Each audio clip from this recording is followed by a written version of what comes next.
وہ جنگل میں بہت اندر تک پہنچ گیا جہاں سے واپس آنا ممکن نہیں تھا کیونکہ جواد کو جنگل کا راستہ معلوم نہیں تھا۔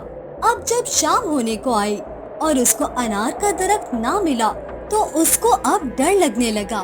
یا اللہ، میرے مالک، میری جان بچا لے۔ پہاڑ میں گئے یہ سارے سرخ انار۔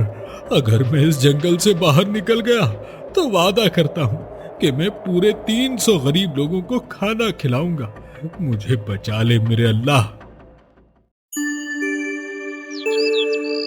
یہ کہانی ہے بیلا پور نام کے گاؤں کی، جہاں پر جواد نام کا ایک امیر تاجر اپنی بیوی سدرا کے ساتھ رہتا تھا۔ جواد کے پاس پیسوں کی کوئی کمی نہیں تھی، مگر اس کے باوجود کنجوسی میں آج بھی وہی گاؤں میں نمبر 1 آتا تھا۔ کوئی بھی جواد کو کنجوسی میں نہیں ہرا سکتا تھا۔ سدرا، ارے او سدرا، یہاں آؤ جلدی سے۔ جی کہیے، ایسی کون سی آفت آ گئی ہے جو گھر آتے ہی شور کرنے لگ گئے؟ ارے سامنے کریم چاچا کے باغ میں بڑے ہی سرخ انار نکلے ہیں۔ میں نے دیکھا ہے، کچھ زمین پر بھی پڑے ہیں جو وہ کبھی نہیں اٹھاتے، تو تم فوراً سے جا کر وہ اٹھا کر لے آؤ، میں نمک لگا کر کھاؤں گا۔ یہ کیا کہہ رہے ہیں آپ؟ اب ہم زمین پر گنے انار اٹھا کر کھائیں گے کیا؟ بے وقوف عورت، وہ گرے ہوئے نہیں ہیں بلکہ مفت کے انار ہیں۔ مگر کریم چچا تو گرے ہوئے انار اپنے گدھے کو کھلا دیتے ہیں۔ آپ بازار جائیں اور وہاں سے تازہ انار خرید کر لے کر آئیں۔ ہاں تو ہم گدھے کے کھانے سے پہلے وہ انار اٹھا کر کھا لیں گے۔ یا اللہ، میں کیا کروں آپ کی کنجوسی کا؟ آپ ابھی بازار جائیں اور وہاں سے تازہ انار خرید کر لائیں۔ میں آپ کو پچھلے 3 مہینوں سے انار لانے کا بول رہی ہوں، لیکن آپ ہیں کہ ہر دفعہ ٹال دیتے ہیں۔ کنجوس جواد نے اپنی بیوی سدرا کو بہلانے کی بہت کوشش کی، مگر سدرا بالکل نہیں مانی اور انار کھانے کی ضد پر اڑ گئی۔ تھک ہار کر جواد کو انار لینے بازار جانا ہی پڑا۔ ارے بھیا، یہ انار کتنے کے ہیں؟ یہ انار 500 روپے کلو ہیں تاجر صاحب۔ ارے یہ تو بہت زیادہ ہے بھائی، تم تو ہمیں لوٹ رہے ہو یار۔ جہاں سے تم لاتے ہو وہاں اتنے کے تھوڑی نہ ملتے ہوں گے۔ میں کیوں لوٹوں گا آپ کو تاجر صاحب؟ جائیں آپ ایسا کریں، پھر منڈی والے سے خرید لیں جو سستے داموں پر بیچتا ہو۔ ارے بھیا، یہ انار کتنے کے ہیں؟ یہ انار 400 روپے کلو ہے تاجر صاحب۔ جواد کو وہ قیمت بھی پھر سے بہت زیادہ لگی تھی۔ ارے بھائی، یہ تو بہت مہنگے ہیں بھائی، اتنے مہنگے انار میں تو نہیں لوں گا۔ ویسے بھی جہاں سے تم یہ انار لاتے ہو وہاں اتنے مہنگے تھوڑی ملتے ہوں گے۔ جی تاجر صاحب، کیوں نہیں، ہم تو جنگل سے یہ انار توڑ کر لاتے ہیں، وہاں بالکل مفت ملتے ہیں، جاؤ اور وہیں سے جا کر لے لو۔ جواد کو یہ بات بہت ہی پسند آ گئی۔ ارے جب مفت میں کوئی چیز مل رہی ہے تو پھر میں اسے پیسے دے کر کیوں خریدوں؟ جواد جنگل کی طرف نکل پڑا اور آخر کار کچھ دور چلنے کے بعد اسے ایک جنگل دکھائی دیا۔ وہ اس میں داخل ہو گیا۔ ارے واہ، ارے مل گیا جنگل۔ چلو اب جلدی سے اس جنگل میں جا کر مزیدار رسیلے انار کے درخت تلاش کرتا ہوں۔ یہ سوچ کر جواد گھنے جنگلوں میں چلنے لگا اور انار کے درخت تلاش کرنے کے چکر میں وہ جنگل میں بہت اندر تک پہنچ گیا جہاں سے واپس آنا ممکن نہیں تھا کیونکہ جواد کو جنگل کا راستہ معلوم نہیں تھا۔ اب جب شام ہونے کو آئی اور اس کو انار کا درخت نہ ملا تو اس کو اب ڈر لگنے لگا۔ باپ رے باپ، یہ تو اندھیرا ہونے لگا ہے، اب میں واپس گھر کیسے جاؤں گا؟ اگر مجھے کسی شیر نے ہرن سمجھ کر کھا لیا تو میرا سارا سونا اور دولت تو لوگ ہڑپ کر لیں گے۔ جواد نے خود کو جب موت کے قریب جاتے دیکھا تو اسے اللہ کی یاد آ گئی۔ اس نے اپنے دل میں دعائیں مانگنی شروع کر دی۔ یا اللہ، میرے مالک، میری جان بچا لے۔ پہاڑ میں گئے یہ سارے سرخ انار۔ اگر میں اس جنگل سے باہر نکل گیا تو وعدہ کرتا ہوں کہ میں پورے 300 غریب لوگوں کو کھانا کھلاؤں گا۔ مجھے بچا لے میرے اللہ۔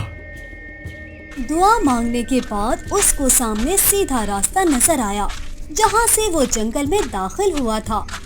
وہ آہستہ آہستہ چلتا ہوا اسی راستے پر چلنے لگا اور جنگل کے مشکل راستوں سے باہر نکلنے لگا۔ اس کو کچھ روشنی دکھائی دی تو اسے تھوڑی خوشی ہوئی، لیکن اب وہ پچھتانے بھی لگا تھا۔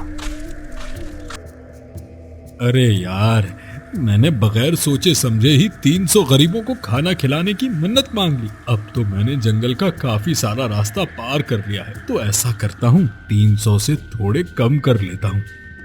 تب اس نے آنکھیں بند کر کے پھر سے دعائیں کرنی شروع کر دی۔ اے اللہ، پچھلی والی دعا مانگتے ہوئے میں جوش میں وہ سب بھول گیا تھا، کیونکہ میں تھوڑا ڈر گیا تھا اور جذباتی ہو گیا تھا۔ اگر میں اب جنگل سے باہر نکل جاؤں تو 100 غریبوں کو کھانا ضرور کھلاؤں گا۔ تھوڑا حوصلہ کر کے اس نے پھر سے جنگل میں آگے بڑھنا شروع کیا تو تھوڑا اور قریب آ گیا۔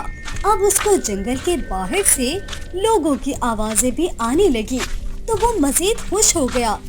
جنگل میں جانوروں کا ڈر اب بھی تھا، مگر اب بس فاصلہ تھوڑا سا ہی رہتا تھا تو وہ پھر سے دعا مانگنا شروع ہو گیا۔ اے اللہ، میں 100 غریبوں کی تعداد کو تھوڑا مزید کم کر رہا ہوں، مگر میں وعدہ کرتا ہوں کہ ایک بار اس گھنے جنگل سے صحیح سلامت نکل گیا تو 3 غریبوں کو کھانا ضرور کھلاؤں گا ہی کھلاؤں گا۔ ایسے ہی کرتے کرتے وہ جنگل سے باہر نکل آیا۔ جیسے ہی اس نے دیکھا کہ وہ زندہ بچ کر اس جنگل سے نکل آیا ہے تو وہ تیزی سے بولا، اے اللہ، یہ 3 غریبوں کو کھانا کھلانا بہت مہنگا پڑے گا اور میرا کافی خرچہ آ جائے گا۔ میں 3 نہ صحیح پر 1 غریب کو تو کھانا کھلا کر ہی رہوں گا۔ جنگل سے باہر نکلنے کے بعد جواد نے سوچا، اب کہہ تو دیا ہے اللہ سے کہ 1 غریب کو کھانا کھلاؤں گا، مگر کس غریب کو کھلاؤں؟ جواد اپنی کنجوسی اور پیسے بچانے کے چکر میں کسی ایسے غریب شخص کی تلاش میں نکل پڑا جو بہت ہی کم کھاتا ہو۔ کئی جگہ ڈھونڈنے کے بعد بھی جواد کو بہت کم کھانے والا غریب شخص کہیں نہیں ملا۔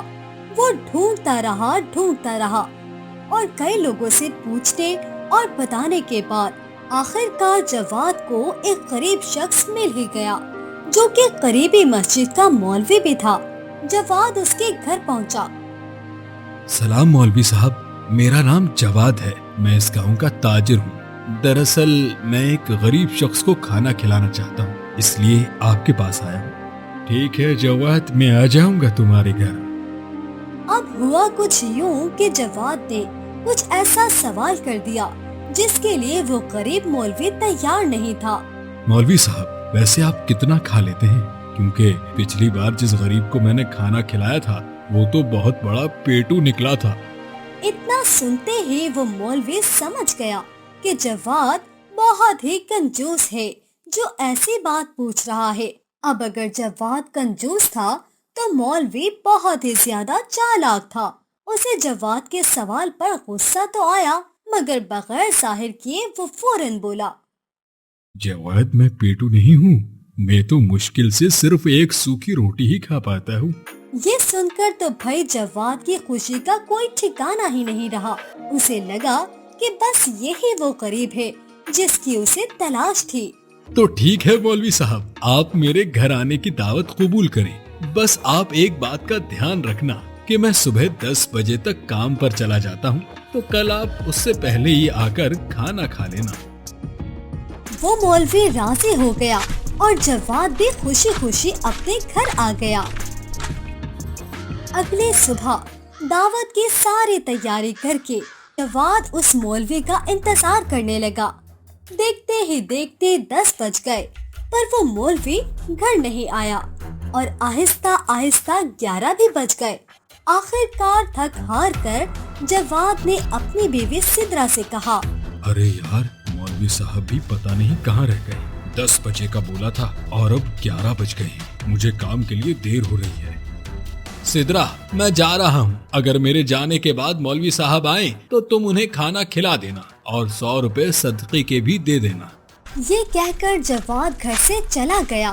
اس کے جانے کے کچھ دیر کے بعد تقریباً 11:30 بجے